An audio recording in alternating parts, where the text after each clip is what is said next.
So what would happen if the prophets, the very messengers of God, turned on their creator?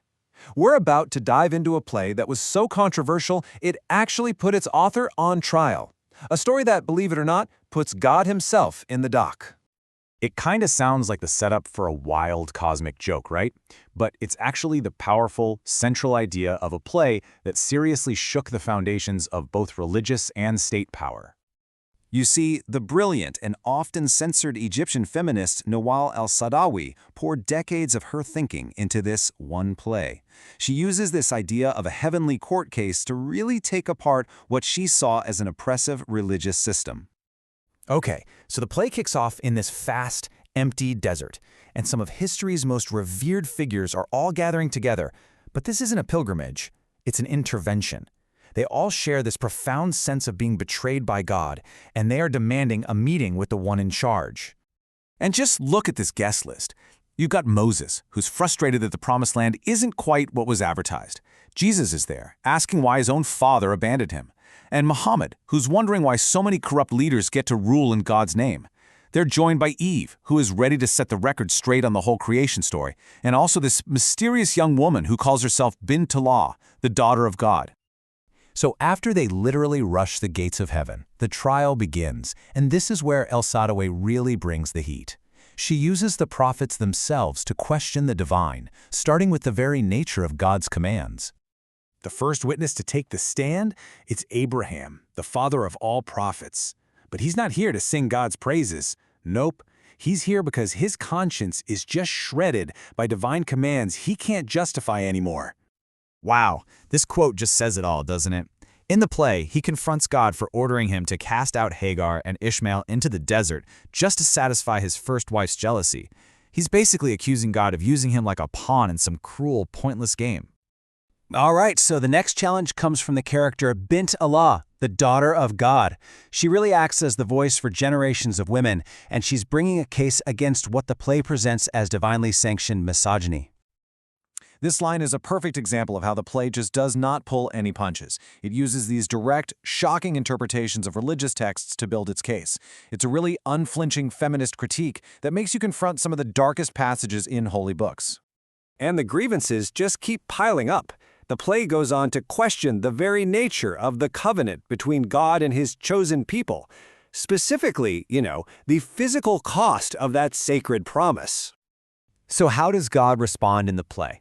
Well, this is his reasoning. He's not presented as a loving father, but more like a sovereign who demands physical proof of servitude. It's a really powerful moment that reframes a sacred ritual as an act of submission and control.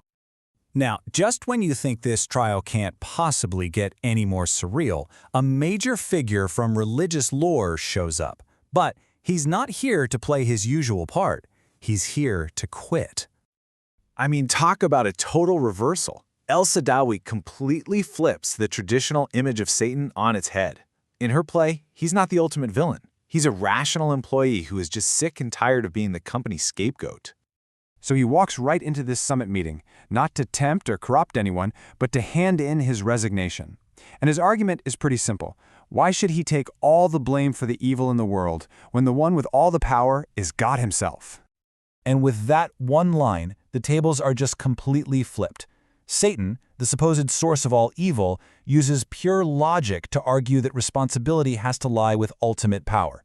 He's basically saying, hey, don't blame the middle manager, go talk to the CEO. So after this final stunning accusation from, of all people, his own celestial adversary, the character of God is just broken, and the summit meeting reaches its unbelievable climax. What happens next is this absolutely stunning confession. The play's version of God admits to everything: favoritism, stealing ideas from older female deities, ruling through fear. And then comes the biggest admission of all, that he's nothing more than a construct, just an idea in the human mind. For El Saadawi, this is the core of her argument, that these systems of power are human-made, and if we made them, we can unmake them. And so here's the final verdict. The play doesn't end with God being overthrown or anything like that. Instead, he willingly steps down. He's exhausted by his own creation and just wishes for a simple human existence. But the story doesn't actually end on the celestial stage. In this final, kind of meta twist, El Saadawi blurs the line between her fiction and the very dangerous reality of writing a play like this. After God resigns, the lights come up on Bint Allah, who, it turns out, is actually the authoress herself. Then, the police burst in, holding a copy of the very play we've been watching, and they arrest her for heresy. And this timeline, it just lays out the chilling parallel between art and life. What El Saadawi wrote as fiction in 2007 pretty much became her reality.